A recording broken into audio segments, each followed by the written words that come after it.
Bonsoir, je me présente, je suis Alexis Collomb, je suis professeur de finance au CNAM et j'ai l'immense plaisir ce soir, lors du premier printemps de l'économie, d'accueillir pour le CNAM quelqu'un que beaucoup d'entre vous connaissent, qui est l'un des économistes français les plus réputés, qui est Christian de Boissieu. Alors, Christian m'a demandé de ne pas trop m'étendre sur sa biographie extrêmement riche et longue. Je vous dirais juste trois choses. D'abord, comme vous le savez probablement, parce que vous avez l'occasion de le lire dans les journaux, etc., Christian de Boissieu a été très engagé à travers le Conseil d'analyse économique et sociale. C'est à ce titre que j'ai fait sa connaissance il y a déjà plusieurs années en lisant certains de ses écrits. Ensuite, deuxième point saillant, je crois, de cette biographie, c'est bien entendu un professeur réputé et extrêmement reconnu de Paris-Sorbonne. J'ai l'occasion de le croiser de temps en temps dans le cadre du LABEX sur la régulation financière, dont il préside entre autres le conseil scientifique. Et puis, troisième caractéristique et troisième point que je tiens à souligner sur Christian de Boissieu, c'est que c'est l'un des rares économistes français, alors je dis cela avec des pincettes et avec toute la modestie qu'on doit avoir dans ce genre de propos, mais qui connaît très bien je dirais, tous les mécanismes de l'économie européenne et qui est très européen, et peut-être, je ne sais pas si Christian va en parler ce soir, mais qui est tout à fait au fait de tout ce qui se passe parmi les différentes économies européennes. Et ça, je crois que c'est un point très important. Et puis, dernier point, et ça, c'est quelque chose qu'on ne connaît peut-être pas assez sur lui, c'est que j'ai eu l'occasion de croiser certains de ses anciens élèves et je dirais qu'il y a une reconnaissance extrêmement forte parmi ses anciens élèves. Et ça, pour un jeune professeur comme moi-même, c'est quelque chose qui ne passe pas inaperçu. Voilà. Donc, c'est un dixième de la biographie que je devrais vous faire en introduction. Je laisse la place donc, et la parole à Christian de Boissieu qui va vous parler d'un sujet essentiel, comment concilier et financer croissance et développement durable. Merci beaucoup Alexis, mesdames, messieurs, bonsoir et merci d'être là à une heure avancée. Heureusement qu'il y a le printemps de l'économie parce qu'il n'y a pas beaucoup de printemps par ailleurs, donc c'est sympa d'avoir le printemps de l'économie. Moi, je suis ravi d'être ici. Je ne suis pas professeur au CNAM, mais je me dis au fond, peut-être que j'ai raison de tort de ne pas officier dans cette amphi pain levé. Je connais le nom de pain levé, mais je ne connaissais pas cet amphi qui est intéressant parce qu'il est assez original. C'est une sorte de fosse au lion. Bon, donc j'ai l'impression, je ne sais pas si je suis le dompteur ou le lion, si je vais te manger, le gladiateur, si je vais manger. Rassurez-vous, je ne vais manger personne. Et puis, disons, la topologie, la topographie du lieu fait que vous me paraissez lointain, mais j'espère que malgré cette distance, on va réussir à échanger. Moi, je ne suis pas venu pour imposer un discours. Je trouve que ces problèmes de croissance, de développement durable et de financement derrière, dont je vais aussi parler, sont des problèmes sur lesquels les économistes doivent être encore plus modestes que sur pas mal d'autres sujets. La crise, quand je dis la crise mondiale depuis 2007, je crois, nous oblige, nous économistes, à être encore plus modestes qu'avant. Vous allez dire, on n'était peut-être pas assez modeste. C'était arrogant, sans doute. Et je ne me mets pas à l'extérieur, je me mets dans ce que je suis en train de dire. Mais je pense que dans la mesure où il y a un certain nombre de débats sur les économistes qui se sont ouverts, comme vous savez, ça nous oblige, nous, à réfléchir à notre rôle, à notre métier, à la manière dont on fonctionne. Moi-même, j'ai été amené depuis 2-3 ans, non pas à tout chambouler, mais à mettre en cause un certain nombre de choses que je faisais ou auxquelles je croyais, j'allais dire malgré mon âge. Donc, d'une certaine façon, de ce côté-là, peut-être vive la crise, même si la crise est évidemment, je ne dirais pas vive la crise de manière générale, parce que elle a quand même beaucoup plus d'inconvénients que d'avantages si elle a des avantages. Bon, alors, je regarde ma montre parce que je voudrais qu'on ait le temps d'échanger, si vous voulez bien. J'ai proposé à Alexis, au CNAM, au Printemps de l'économie, ce sujet croissance et développement durable, comment les concilier, comment les financer. Bon, je ne vais pas tout dire, je vais vous dire, moi je voudrais au plus tard m'arrêter à 8 heures, peut-être un peu avant 8 heures, pour qu'on ait au moins une demi-heure de débat, si vous voulez bien, sur des sujets que j'aurais traités, mal traités, pas traités. Voilà, je vais ouvrir le débat devant vous sur la problématique que j'ai. Vous auriez quelqu'un d'autre, ça serait une autre problématique, donc ça c'est la règle du jeu. Bon, vous m'avez invité, donc c'est moi qui parle, mais je répète, avec, j'espère, pas mal d'échanges avec vous, pas mal d'échanges avec vous. D'abord une remarque sur le titre que vous avez choisi, pour ces journées du Printemps de l'économie, chère croissance, je pense que c'est un clin d'œil. Chère croissance, ça veut dire, ça serait sympa peut-être d'avoir un peu plus de croissance, par certains côtés, mais ça veut dire aussi, la croissance comporte un coût économique et social, ça veut dire les deux. Puis ça veut peut-être dire autre chose, le cher. Mais il y a déjà, au fond, ces deux idées antinomiques. Une interprétation qui consiste à dire ça serait peut-être pas mal en France d'avoir un peu plus de croissance pour essayer d'avoir moins de chômage. Et puis la deuxième idée, un peu antinomique, en tout cas au premier degré, je vais essayer de vous montrer que c'est peut-être pas si antinomique que ça, qui consiste à dire la croissance, c'est pas la fin de tout, ça peut être éventuellement au mieux un moyen, et puis il y a d'autres finalités dans la vie économique et sociale que la croissance. Alors, je vais ouvrir le débat avec vous à partir de 3 entrées qui sont les suivantes. Dans un premier temps, je vais revenir sur, au fond, ces deux concepts, croissance et développement durable. Et je vais essayer de rappeler, ou de dire qu'à mon point de vue, croissance et développement durable, c'est ces deux objectifs qui me paraissent incontournables, et je voudrais donner mon avis pour lesquels ils sont incontournables, croissance et développement durable. Deuxième temps, il faut que je montre en quoi ils peuvent être conciliés. Croissance et développement durable sont conciliables sous certaines conditions. Ils ne sont pas conciliables dans l'absolu, ils sont conciliables sur certaines conditions que je vais rappeler. Et puis, dernier temps, troisième partie de ma présentation, je vais revenir sur une question qui me préoccupe beaucoup en ce moment, qui est la question des financements. J'y reviendrai dans mon propos, mais je suis comme vous sans doute le débat sur la transition énergétique, qui est un débat important, qui devrait déboucher en France sur un projet de loi devant le Parlement à l'automne. Donc chacun peut avoir son avis sur la transition énergétique, sur le bon mix énergétique dans les années qui viennent, ou le mauvais, ou le moins mauvais. Mais par exemple, dans ces débats sur la transition énergétique, ce qui me frappe, c'est que chacun y va de son avis, et c'est normal. On aborde rarement la question de savoir comment est-ce qu'on va financer dans les années qui viennent la transition énergétique. Comment est-ce qu'on va financer, de quelle manière, un certain nombre d'équipements, disons, d'investissements à long terme qui sont indispensables pour réaliser la transition énergétique, quelle qu'elle soit, quel que soit l'objectif recherché du point de vue du mix in fine. Donc c'est la raison pour laquelle je me permets dans ce dernier temps de revenir devant vous sur un peu des débats de financement, à la fois au plan national et au niveau européen. Puis parler de l'Europe.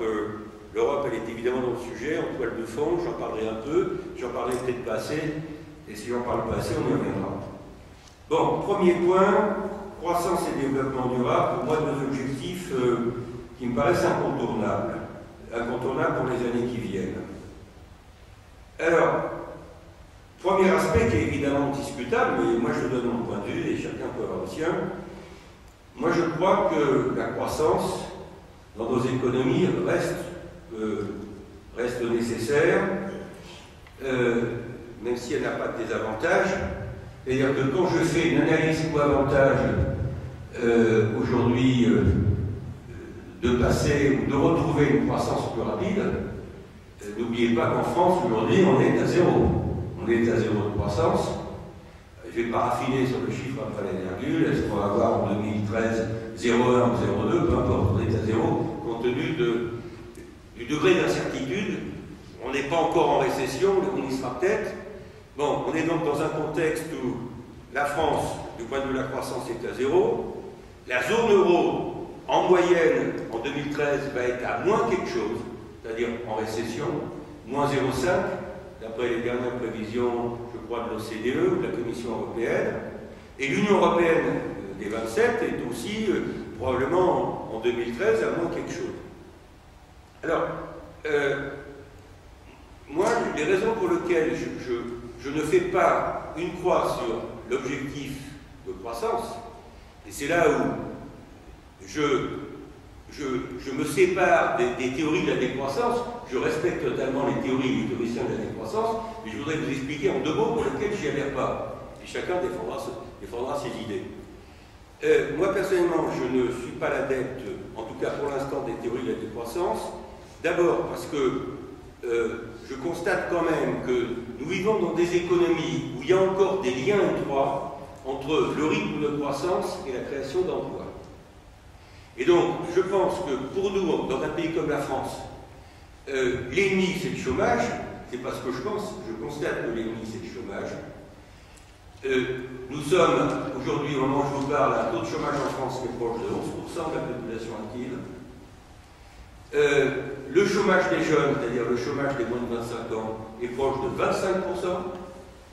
Donc on a un taux de chômage des jeunes qui est plus de 2 fois le taux de chômage global. Et pour moi, la feuille de route de la politique économique française, c'est bien ce problème-là. Je dis ça parce que, pas vous, mais ça m'arrive d'être dans des débats avec un certain nombre de collègues qui disent est-ce qu'il n'y a pas un risque de relance de l'inflation dans nos économies?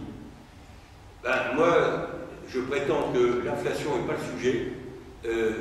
Dans les 3 ou 4 prochaines années, probablement pas au-delà des 3 ou 4 prochaines années, même si les banques centrales ont lâché beaucoup de monnaie dans le système, l'inflation n'est pas le sujet. L'ennemi, c'est le chômage et le chômage des jeunes.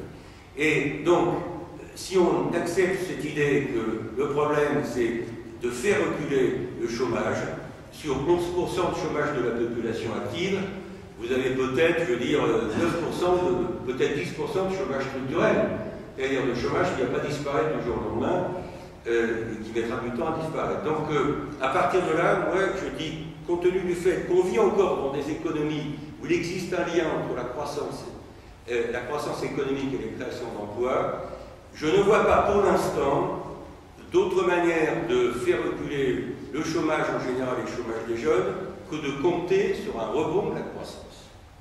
Alors quand je dis ça, il y a tout le temps quelqu'un dans la salle qui me dit « Mais monsieur, il y aurait un moyen, ça serait de compter sur les emplois verts. » Bon, pas la croissance verte, les emplois verts. Et donc, c'est un peu la thèse qui est défendue par un certain nombre de théoriciens de la décroissance. J'entends ce discours, mais j'y reviendrai tout à l'heure.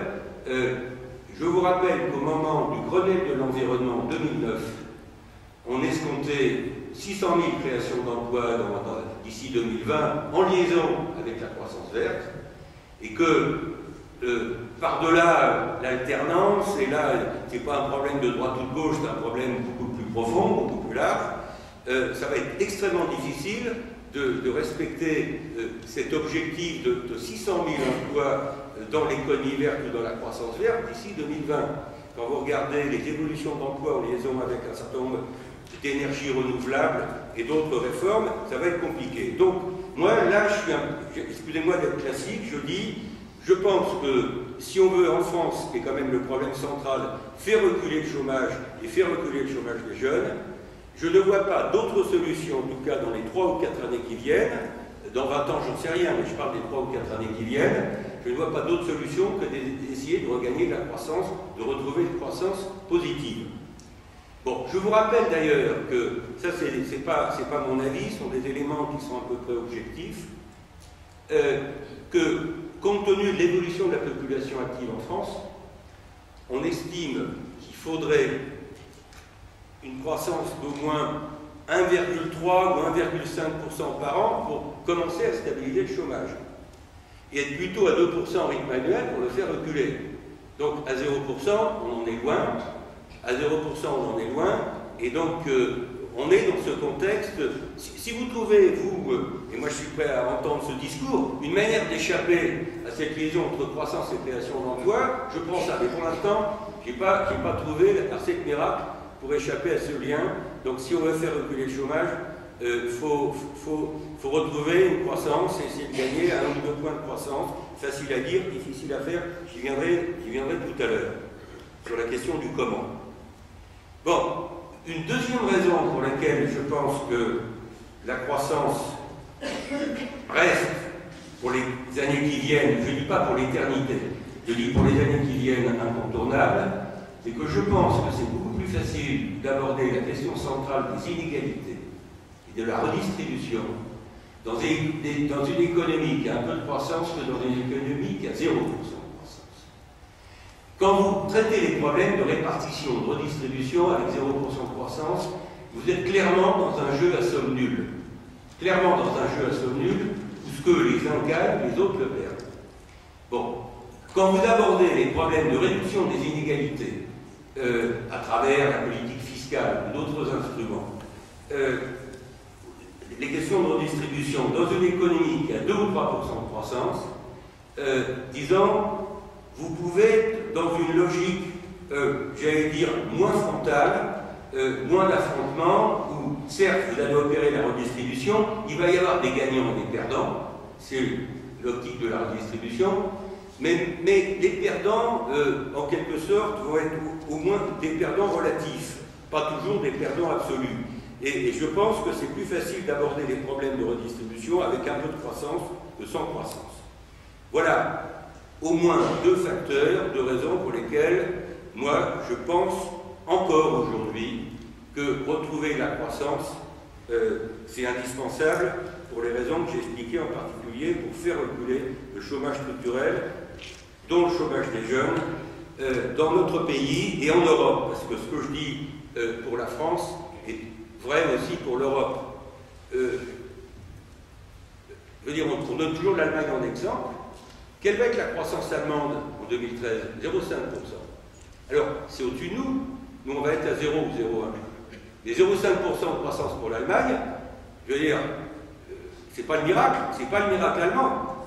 L'Allemagne, même si elle a un taux de chômage plus bas que nous, elle a aussi ses problèmes, un certain nombre de problèmes. Je veux dire, ce qui me frappe, c'est que les pays européens sont tous dans le même bateau, par-delà nos différences, par-delà notre hétérogénéité. Je vais assez régulièrement, depuis 3 ou 4 ans, en Suède. La Suède est dans l'Europe, elle n'est pas dans la zone euro. Elle a, par rapport à l'Europe, le même statut que le Royaume-Uni. Et quand vous regardez la Suède a une croissance qui est supérieure à la nôtre. Mais j'ai découvert, lors de mon dernier séjour en Suède, que le taux de chômage des jeunes en Suède était de 23%. 23% pour un pays qui va mieux que nous.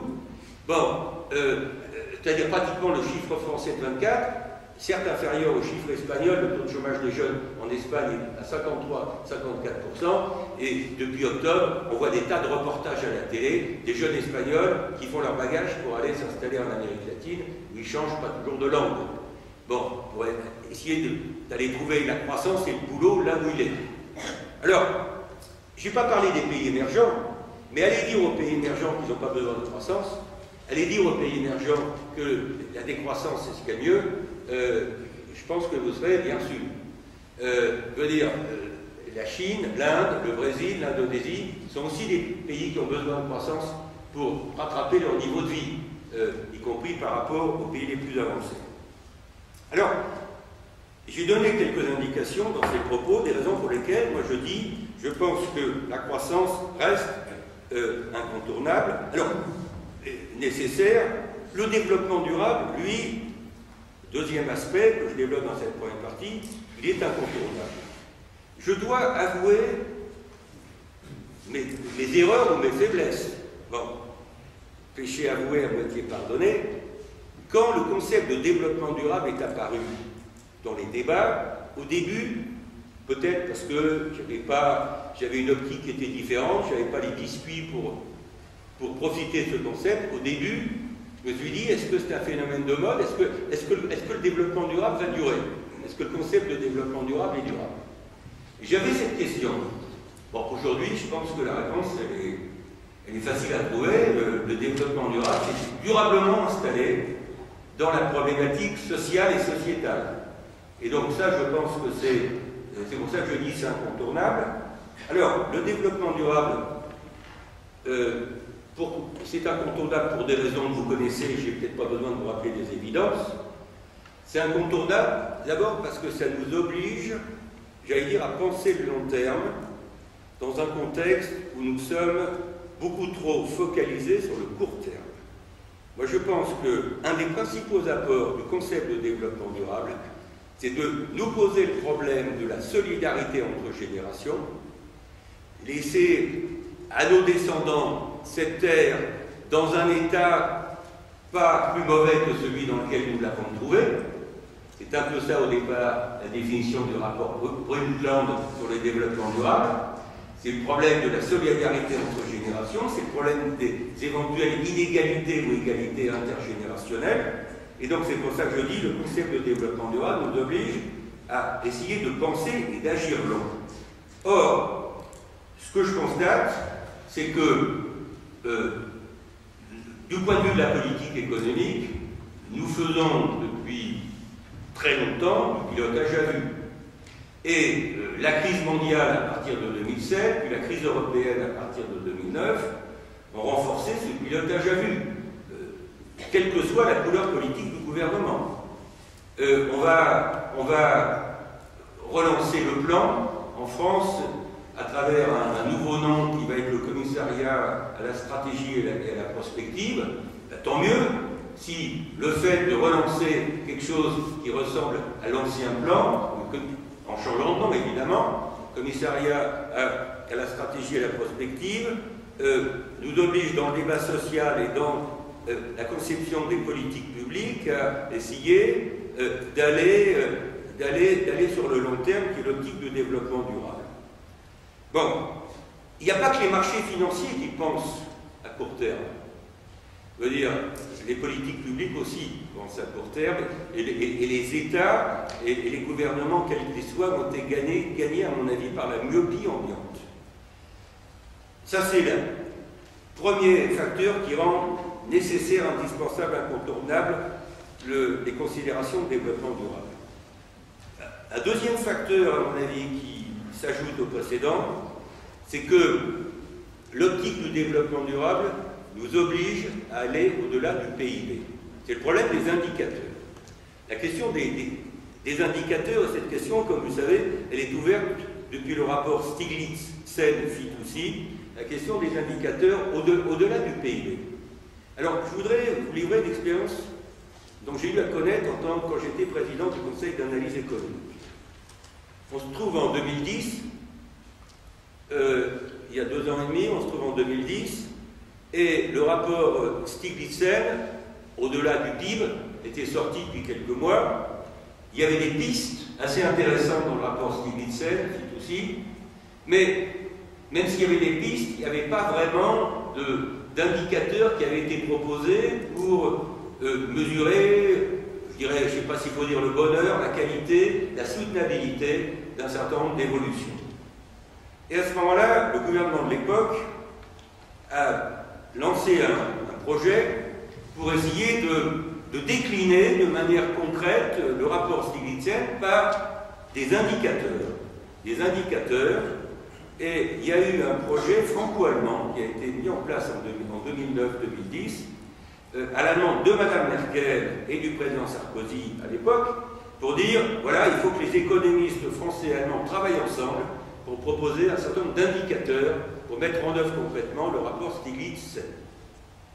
Et il y a eu un rapport que vous pouvez télécharger gratuitement sur le site du Conseil d'analyse économique, un rapport du CAE, je crois qu'il est sorti fin 2010, où, à travers cet exercice franco-allemand, nous avons proposé ensemble, un certain nombre d'économistes français, un certain nombre d'économistes allemands, une liste de 25 indicateurs pour essayer de quantifier des éléments qui sont au départ très qualitatifs par définition. Et donc 25 indicateurs, dont des indicateurs sur la pauvreté, le chômage, les inégalités, mais aussi les indicateurs de biodiversité. Bon, comment mesurer la réduction de la biodiversité, qui est un des éléments très importants dans les débats sur la lutte contre le changement climatique, les indicateurs plus classiques liés au changement climatique, les émissions de CO2, ou des indicateurs liés aux émissions de CO2 rapportés à des grandeurs caractéristiques, etc. Alors, juste après cet exercice franco-allemand, du côté français qui a été fait dans le cadre du Conseil d'analyse économique, l'OCDE a lancé un travail que vous connaissez sans doute ou que vous connaissez peut-être, un peu sur le même sujet, et propose des indicateurs. Moi, ce qui me frappe, c'est que on arrive à peu près à voir quels peuvent être des indicateurs qui permettent de dire, au fond, le PIB, c'est un indicateur relativement pauvre, il faut aller au-delà, parce que le PIB, c'est une mesure commode de la comptabilité nationale, mais ça ne rend pas compte d'un certain nombre d'évolutions économiques et sociales qui sont tout à fait fondamentales. Donc, on est à peu près d'accord sur les axes. Ce que je constate, je ne connais pas tout, mais j'ai l'impression que on n'est pas encore passé sur ces problèmes d'indicateurs vraiment à la définition, au suivi régulier de ce type d'indicateur. Le chantier est encore totalement ouvert sur ces problèmes au-delà du PIB, et le fait de s'intéresser au développement durable comme il le faut, ça devrait permettre, je l'espère, dans les années qui viennent, de progresser sur ces questions. La troisième raison pour laquelle je pense que le concept de développement durable est important, il est incontournable, c'est qu'il y a la dimension de développement durable nous conduit à traiter la question centrale des relations entre énergie et environnement. Le problème des relations entre énergie et environnement qui est, à mon sens, au cœur de la problématique du développement durable, et je pense qu'on est en train de le voir dans la conférence sur la transition énergétique. Alors, sur ces problèmes d'énergie et d'environnement, ce qui m'inquiète un peu en ce moment, et je dis ça parce qu'en 2005-2006, moi j'avais animé un travail qui s'appelait la commission Facteur 4. C'est-à-dire qu'à l'époque, le président de la République de l'époque, M. Chirac, avait dit il faut que la France divise par 4 ses émissions de gaz à effet de serre d'ici 2050. On était en 2005. Bon, au plan mondial, il faut diviser par 2, et pour qu'au plan mondial, on divise par 2 pour ne pas avoir plus de 2 degrés et quelques de réchauffement de la température, il faut que les pays les plus avancés divisent par 4. C'est là qu'est venue l'idée du facteur 4. Bon, donc, la commission que j'ai animée pendant 6 mois a travaillé avec commission pluridisciplinaire. Il y avait des ingénieurs, il y avait des économistes, il y avait des sociologues, il y avait des gens des associations concernées par les sujets, etc. Bon, on a fait un certain nombre de propositions, pas de pause, si je puis dire. On a publié notre rapport 3 mois avant le rapport Stern du côté britannique, qui a eu évidemment beaucoup plus d'ampleur pour des tas de raisons que le rapport de la commission Facteur 4. Ayant eu cette expérience en 2005-2006 d'un travail sur la réduction des émissions de gaz à effet de serre, ce que je constate aujourd'hui, c'est que j'ai l'impression que l'appétit pour ce sujet, l'appétit pour la lutte contre le changement climatique a pas mal baissé depuis quelques mois. Je ne sais pas s'il faut dire depuis 1 ou 2 ans, depuis quelques mois. Ça n'a rien à voir avec les problèmes de changement de gouvernement. Mon propos n'est pas partisan aussi. Il a à voir avec une évolution qui fait que, au fond, on a d'autres sujets à traiter. Il y a le feu dans la maison. Le feu dans la maison, ça s'appelle la crise dans la zone euro. Ça s'appelle à court terme la montée du chômage. Et donc, quand il y a le feu dans la maison, on appelle les pompiers, on traite les problèmes du court terme et on laisse un peu de côté les problèmes du long terme, les problèmes plus structurels. Et aujourd'hui, la lutte contre le changement climatique mobilise un peu moins. Alors, elle mobilise un peu moins au plan mondial. Les réunions internationales à ce sujet-là ont vraiment débouché sur rien. Vous prenez les dernières réunions internationales. L'Europe de l'énergie, l'Europe, puis on parlait tout à l'heure, l'Europe sur ces questions qui qui sont l'articulation de l'énergie et de l'environnement, l'Europe, à mon sens, aujourd'hui, est en recul. C'est-à-dire que fin 2008, l'Europe a affiché quelques grands objectifs d'une politique à l'articulation de l'énergie et de l'environnement. C'est ce qu'on appelle la règle des 3x20. La règle des 3x20 qui a été affichée en décembre 2008 sous présidence française de l'Union européenne, où on disait qu'il faut réduire les émissions de gaz à effet de serre de 20% d'ici 2020. Il faut améliorer l'efficacité énergétique de 20% d'ici 2020. Et il faut faire passer la part des énergies renouvelables à 20%. D'ici 2020, l'horizon des 3x20 était 2020. Et quand vous regardez ce qui se fait depuis 2008, moi j'ai l'impression que la crise européenne, et je veux dire, ces jours-ci c'était l'affaire de Chypre, avant c'était la Grèce, le Portugal, l'Irlande, c'était l'Espagne, on passe d'une inquiétude à l'autre. Et tous ces sujets importants, du long terme, structurels, qui sont l'articulation de la politique énergétique et de l'environnement, de la lutte contre le changement climatique, ben, passent derrière, passent en arrière-plan. Et aujourd'hui, très franchement, j'ai l'impression que l'Europe de l'énergie est nulle part. L'Europe à l'articulation de l'énergie et de l'environnement est nulle part. Ça ne veut pas dire que les objectifs 3x20 sont totalement abandonnés, mais ça veut dire que, à mon avis, sur certains aspects, on ne va pas les atteindre. Et puis surtout, chacun fait ce qu'il veut dans son coin, sans concertation. Moi, sur l'Europe de l'énergie, j'ai jamais pensé qu'on allait converger vers le même mix énergétique. Bon, l'Allemagne a décidé de faire une croix, d'arrêter le nucléaire, c'est son droit. Le président Hollande a décidé de faire passer la part du nucléaire de 75 à 50%, c'est son droit, je veux dire, c'était dans son programme présidentiel. Donc chaque pays fait ce qu'il veut. Et on va rester là-dedans. Chaque pays européen va faire ce qu'il veut du point de vue de son mix énergétique. Pour moi, le débat, c'est pas la convergence européenne ou des pays européens sur le mix énergétique. Le débat, c'est la question de savoir si les mixtes énergétiques nationaux sont intercompatibles entre eux. C'est plus un problème d'intercompatibilité ou pas. Et je veux dire, je ne peux pas vous garantir aujourd'hui que ce qu'on fait au niveau européen est intercompatible. Ça ne me paraît pas évident. Quatrième raison, et j'accélère, pour laquelle le concept de développement durable me paraît fondamental, c'est qu'on a pris conscience depuis quelques années, peut-être plus qu'avant, du retour de la rareté.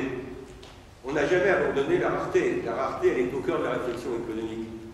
Mais à travers les chocs qui sont intervenus sur un certain nombre de matières premières, agricoles ou industrielles, je pense qu'on a pris conscience, et je pense que c'est une conscience qui est durable aujourd'hui, du fait que, compte tenu de l'évolution démographique, compte tenu de l'arrivée des grands pays émergents sur les marchés d'un certain nombre de matières premières, la Chine, l'Inde, le Brésil, etc., on est rentré dans un contexte de tensions significatives sur à la fois l'accès à un certain nombre de matières premières et sur les prix de ces matières premières.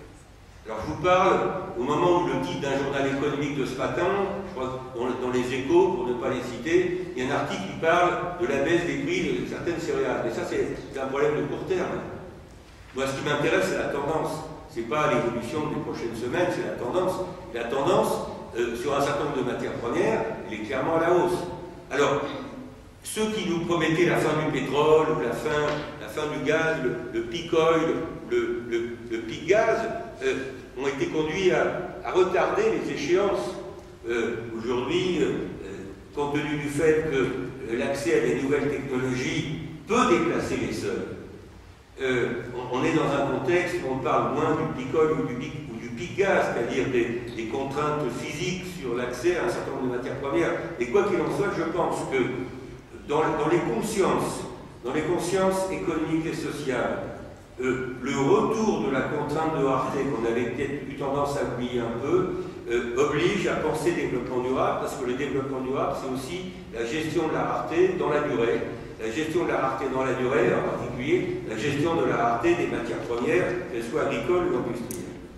Et dernier point, pour dire que le développement durable paraît incontournable, c'est que le développement durable, il nous oblige, il nous conduit aujourd'hui à remettre au premier plan ce qu'on appelle les normes RSE à propos des entreprises, c'est-à-dire à dire au fond tous les critères concernant la responsabilité sociale, sociétale des entreprises, la RSE, ça doit être au cœur de la problématique économique et financière, alors que ça n'était pas assez rare. Je propose d'accélérer, de dire quelques mots sur la deuxième partie pour avoir le temps de dire quelques mots sur la troisième partie. Deuxième partie, maintenant, essayer de voir en quoi croissance et développement durable, qui me paraissent tous les deux incontournables, sont compatibles. Comment est-ce qu'on peut les concilier et en quoi est-ce qu'ils doivent être de plus en plus reliés. Alors, sur ces problèmes de lien entre croissance et développement durable, il y a une première illustration qui montre qu'ils sont conciliables. C'est que je pense, personnellement, j'ai dit tout à l'heure qu'il fallait essayer d'avoir un peu plus de croissance en Europe pour faire reculer le chômage. Le débat, c'est comment avoir plus de croissance en ayant moins de CO2. Il est là, le débat. Comment avoir plus de croissance sans avoir plus de gaz à effet de serre. Je parle de CO2 pour faire bref. Le CO2, ça représente à peu près 70% du problème des gaz à effet de serre. Il ne faut pas oublier les autres, le méthane, etc. Mais si on arrive déjà à traiter 70% du problème des gaz à effet de serre, c'est-à-dire ce qui passe par le CO2, on a traité une partie significative du problème. Bon, alors, comment est-ce qu'on peut retrouver des croissances positives? Il va dire des croissances à 1, 2%, j'ose pas rêver, je n'ose pas te parler de 3. On n'en est pas là du côté européen ou du côté français. On est très loin de retrouver les rythmes, pour des tas de raisons, on est très loin de retrouver le rythme des 30 glorieuses, et pour des tas de raisons, je pense qu'on ne le retrouvera pas de sitôt, le rythme des 30 glorieuses. Il faut que vous ayez en tête que ce qu'on appelle la croissance potentielle de la France, c'est-à-dire le fonds de croissance de l'économie aujourd'hui est plutôt autour de 1% par an. Alors, à 0% par an en 2013, on est en dessous de la croissance potentielle. Mais un pays qui a une croissance potentielle de 1%, comme la France, ne peut pas prétendre être abonné à des croissances de 3% par an. Si on veut retrouver des croissances de 3% par an, il faut d'abord relever la croissance potentielle. Et donc la question qui est posée, c'est de quoi dépend la croissance potentielle d'un pays? Réponse, elle dépend de la démographie, idée de richesse Godin, comme disait Jean Godin, elle dépend de la démographie, et même si la France a plus de natalité que la plupart des autres pays européens, ce n'est pas la démographie qui va, en tant que telle, nous redonner de la croissance, quand vous vous projetez dans les années qui viennent. Deuxième élément qui détermine la croissance potentielle d'un pays ou d'une zone, la quantité totale de travail sur le cycle de vie. Donc ce n'est pas la question des 35 heures, c'est la question, j'allais dire, de la durée totale de travail sur le cycle de vie, ce qui pose le problème de l'âge de la retraite. Troisième élément qui détermine la croissance potentielle d'un pays, l'investissement, le rythme d'accumulation du capital, parce que c'est l'investissement qui conditionne les gains de productivité. Bon, et quand vous ajoutez ces trois facteurs, démographie plus quantité de travail plus gains de productivité, liés à l'investissement, vous avez une croissance potentielle en France qui est autour de 1%, maximum 1,3%, qui a baissé avec la crise, et on est dans la moyenne européenne, c'est-à-dire l'Europe n'est pas mieux que nous en moyenne. La croissance potentielle de l'Allemagne n'est pas plus élevée que la croissance potentielle française. C'est pour ça que je dis qu'il faut arrêter de considérer que l'Allemagne est forcément un modèle pour nous, par rapport au sujet qu'on traite. L'Allemagne n'a pas une croissance potentielle au-dessus de la nôtre. L'Europe, l'Union européenne et la zone euro, en moyenne, ont une croissance potentielle autour de 1%. Bon. Les États-Unis, même s'ils ont d'autres inconvénients, les États-Unis ont une croissance potentielle à 2 ou 2,5% par an. Donc, je répète que si on veut relever la croissance, il faut d'abord prendre des mesures structurelles pour relever la croissance potentielle, et faire en sorte que la croissance effective de nos économies aussi autour de la croissance potentielle. La croissance potentielle, c'est la force de rappel autour duquel tourne la croissance effective. Donc, je reviens sur mon sujet, comment essayer de regagner de la croissance potentielle et effective pour faire baisser le chômage sans augmenter les émissions de CO2. La réponse, on la connaît. C'est facile à dire, c'est difficile à faire. Il faut faire des économies d'énergie. Et il faut améliorer ce qu'on appelle l'efficacité énergétique. Il faut améliorer l'efficacité énergétique. L'efficacité énergétique, on la mesure très simplement par l'indicateur suivant. C'est l'indicateur le plus simple qui consiste à faire un rapport entre, par exemple, le PIB, malgré les limites que j'ai évoquées sur le PIB, vous faites le rapport entre le PIB et la consommation totale d'énergie dans un pays pendant l'année. Vous rapportez le PIB à la consommation totale d'énergie et vous avez un indicateur d'efficacité énergétique. Tous les travaux qui ont été faits dans les différents rapports en France depuis 2-3 ans et qui vont être faits, à mon avis, dans la conférence sur la transition énergétique, montrent qu'il y a dans nos économies un potentiel d'amélioration de l'efficacité énergétique. Ça passe par quoi? Améliorer l'efficacité énergétique. Ça pose le problème des technologies, des bifurcations technologiques. Est-ce qu'on arrive à prévoir les bifurcations technologiques? La réponse est plutôt non. On arrive à prévoir qualitativement ce qui peut se passer du point de vue technologique. J'allais dire un certain nombre d'innovations, la voiture électrique, parce que par rapport au CO2, il y a quand même 2 gros domaines qui sont concernés, il y a le logement et le transport. Transport plus logement, ça fait une grande partie du sujet, sur les gaz à effet de serre. Et donc, sur les questions de transport, il y a un certain nombre de technologies qui apparaissent, les voitures hybrides, voire la voiture totalement électrique, etc. Mais quand vous raisonnez à un horizon qui est 2050, qui était l'horizon du groupe Facteur 4 que j'ai animé, à 2050, vous ne pouvez pratiquement rien dire de précis et d'intéressant sur les bifurcations technologiques. Vous êtes dans le brouillard, excusez-moi de le dire. Et moi, par exemple, quand j'avais autour de la table des ingénieurs, on avait la moitié qui me disait le moteur à hydrogène, c'est génial, et l'autre moitié qui me disait le moteur à hydrogène, j'y crois pas. Moi qui ne suis pas ingénieur, j'avais quelques difficultés à savoir où j'en étais par rapport aux perspectives à attendre. Donc, la technologie, les technologies, c'est très important pour améliorer l'efficacité énergétique, mais là encore, c'est assez difficile de voir concrètement ce qu'on peut en attendre. Alors, concilier croissance et développement durable, ça passe aussi par ce que j'ai dit sur le rôle joué par ce qu'on appelle la croissance verte. La croissance verte, c'est par définition une notion qui est à l'articulation de la croissance et du développement durable. Et ça rejoint le débat que j'ai juste esquissé tout à l'heure sur les emplois verts.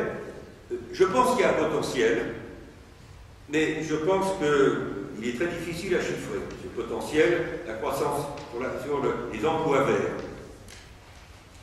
Troisième remarque sur le fait que la liaison entre croissance et développement durable est non seulement nécessaire, mais elle est utile, c'est que je pense que les sujets sur lesquels va se jouer une capacité à retrouver la croissance et l'emploi dans les années qui viennent sont des sujets qui sont au cœur des problèmes de développement durable. Je veux dire par là, sur quoi va se jouer la concurrence dans les années qui viennent au plan mondial? Sur quoi va se jouer la compétitivité? La compétitivité, c'est l'aptitude à affronter la concurrence, en une phrase.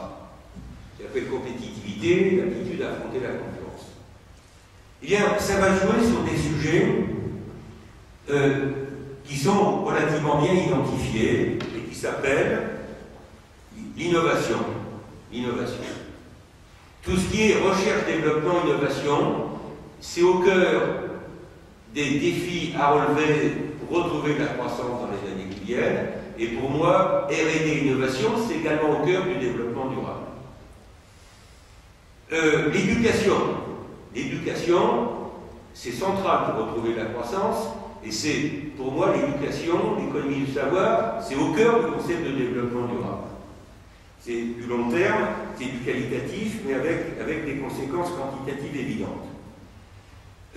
Si je prends R&D, innovation, technologie et et éducation, R&D, innovation, technologie, éducation. Voilà des sujets que j'appelle des sujets schumpeteriens, par référence à Schumpeter.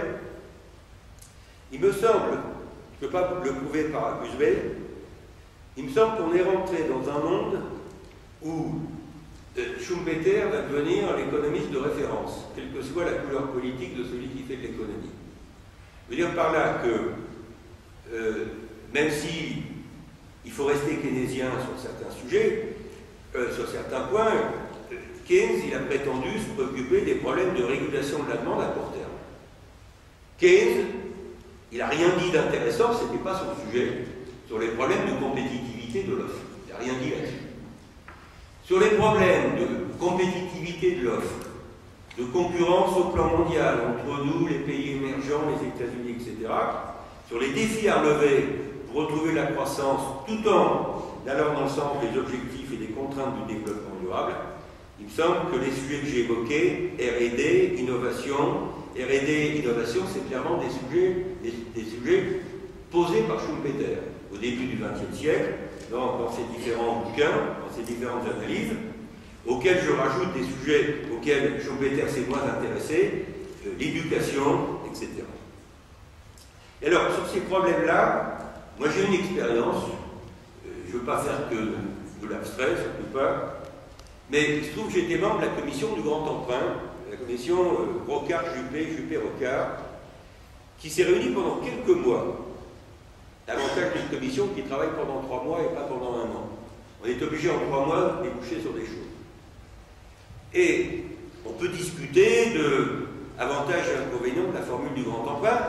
Bon, on pourra y revenir si vous le souhaitez. Mais quoi qu'il en soit, il a été décidé de financer 35 milliards d'euros de dépenses d'avenir. 35 milliards d'euros de dépenses d'avenir, dont 22 milliards fléchés sur l'enseignement supérieur et la recherche. 22 milliards. Et 2 tiers de ce qu'on appelle le grand emprunt sont consacrés aujourd'hui à l'enseignement supérieur et à la recherche. Et tu faisais référence tout à l'heure à laboratoire d'excellence dans lequel on se retrouve, les formules de l'ABEX, laboratoire d'excellence, les IDEX, les initiatives d'excellence, tout ça, c'est la mise en œuvre concrète du grand emprunt sur le terrain, où on demande aux universités, aux universitaires de se regrouper pour essayer d'atteindre une taille critique. On fait en France ce que les Allemands ont fait 2 ans avant nous, bon, avec l'idée que dans le monde d'aujourd'hui, il y a une concurrence féroce en matière d'économie du savoir. La concurrence, ce n'est pas uniquement sur les produits, la concurrence, c'est aussi sur les hommes, les femmes et les hommes, sur les talents. Et que un problème de notre pays, c'est de retenir les talents et d'essayer d'en attirer aussi. Bon, d'abord commencer par les retenir, et puis essayer d'en attirer d'autres. Et c'est pas gagné. Et là, je ne parle pas des problèmes de fiscalité, je parle de manière générale des problèmes de carrière, par exemple, des enseignants supérieurs. Enseignement supérieur et recherche. Moi, mes meilleurs étudiants aujourd'hui à Paris 1, je ne sais pas ce qu'il en est au tard, mes meilleurs étudiants, ils partent. Ils partent, et je ne sais pas si c'est un aller avec retour ou sans retour. Je ne sais pas, ça sera à eux de décider, c'est pas à moi de décider pour eux. Bon, mais c'est comme ça. Donc, sur ces sujets-là, par-delà le débat sur l'avantage et l'inconvénient du grand emprunt, il me semble que ce que je constate, c'est que le gouvernement actuel continue à mettre en œuvre ses dépenses d'avenir. Là, il y a une continuité entre la présidence Hollande et la présidence Sarkozy sur le problème de la mise en œuvre de ces dépenses d'avenir. Je trouve que cette continuité, elle est bienvenue compte tenu de l'importance de ces dépenses d'avenir. Et la mise en œuvre de ces dépenses d'avenir, ça va être une manière, je l'espère, ça peut contribuer non pas pour les 6 prochains mois, et pour les prochaines années, à nous, j'allais dire, à nous ramener un peu de croissance, sans sacrifier le développement durable. Je pense que les dépenses d'avenir mises en place dans le grand emprunt, concernant l'éducation, concernant la R&D, concernant l'innovation, servent à la fois des objectifs de croissance et des objectifs de développement durable. Tout ce qui est fait en matière de nouvelles technologies, etc. Alors, je vais terminer par le troisième point. J'ai parlé de la RSE, on y reviendra dans le débat si vous voulez. Moi, je suis persuadé, pour terminer et conclure ce deuxième point, avant de dire quelques mots sur les questions de financement, je suis persuadé que on va rentrer dans un monde, c'est peut-être pas le cas aujourd'hui encore, on va rentrer dans un monde où les critères habituels de la finance vont être remis en cause. On a dit, je me souviens d'ouvrages de Jean Peyrelevade, l'ancien banquier, qui a été assez lucide sur pas mal de points, avant et pendant la crise. Et Jean Peyrelevade a été un de ceux qui ont, depuis 15 ans, dénoncé la dictature des marchés financiers, en disant les actionnaires demandent des rendements de 15% par an, ce qu'on appelle le ROE, le Return on Equity, le rendement financier à 15%, et 15% c'est totalement incompatible, c'est hors d'atteinte, c'est pas raisonnable, ça fait que la finance prend trop d'importance par rapport à l'économie réelle. Or, ce qui compte, c'est l'économie réelle, ce qui compte, c'est les performances d'activité et d'emploi de nos économies. La finance doit rester un moyen, la finance ne doit pas être un objectif. Et suite à ces remarques de Peyrelevade et de quelques autres, les débats ont été ouverts. Alors, je pense qu'il faut du temps pour faire évoluer les mentalités, les analystes financiers, les agences de notation, mais ce qui me frappe, c'est que la crise mondiale a quand même conduit à accorder de plus en plus d'importance à des critères extra-financiers. Aujourd'hui, si vous prenez le cas de la France, les entreprises cotées depuis 2005, depuis la loi sur les nouvelles régulations économiques, les entreprises cotées en France depuis 2005, à côté de leurs comptes classiques, leur bilan, les comptes d'exploitation habituels, doivent présenter leur comptabilité, si je puis dire, RSE. Leur comptabilité en matière d'environnement, de normes environnementales et de normes sociales et sociétales. Alors, il faut du temps, mais je pense que la crise dont on serait passé nous fait rentrer dans un monde où les critères extra-financiers vont prendre de plus en plus d'importance par rapport aux seuls critères financiers, vont prendre de l'importance à côté des critères financiers. Il faut du temps. Il faut du temps. Vous avez des agences de notation extra-financière qui sont développées. Je pense à l'agence de notation qui est présidée par Mme Nota, qui s'appelle Vigeo, et d'autres, qui s'occupent uniquement de critères extra-financiers. Les grandes agences de rating, les Moody's, Standard & Poor's, Fitch, ne tiennent pas compte de l'extra-financier. Il y aura un moment donné, et ça ne prendra pas 15 ans, il y aura un moment donné où il faudra intégrer les critères, et d'avoir qu'une démarche qui intègre, qui pondère des critères de type financier, des critères plus qualitatifs, extra-financiers, faisant appel à la RSE. Quelques mots sur ma troisième partie. Pour l'instant, je n'ai pas parlé de financement, et je voudrais dire quelques mots sur un sujet qui me préoccupe. C'est que si vous êtes d'accord avec moi, vous avez le droit de pas être d'accord, sur le fait qu'il faut essayer, dans les années qui viennent, pour à la fois retrouver la croissance et respecter des objectifs et des contraintes de développement durable, il faut réussir à financer des infrastructures, réussir à financer les dépenses d'avenir par d'autres voies que le grand emprunt. Le grand emprunt, on l'a fait une fois, on ne va pas refaire le grand emprunt tous les ans. Donc, question, comment est-ce qu'on pérennise ce type de financement? Si on part de l'idée que pour retrouver la croissance et de l'emploi, et pour lutter contre le chômage, il faut trouver la manière de financer ces dépenses que j'ai appelées R&D, innovation, éducation, soutien en faveur des petites et moyennes entreprises, en faveur des PME, parce que dans un pays comme la France, beaucoup de l'activité et de l'emploi provient du gisement des PME, provient de la population des PME plus que de la population des grandes entreprises. Comment est-ce qu'on finance tout ça?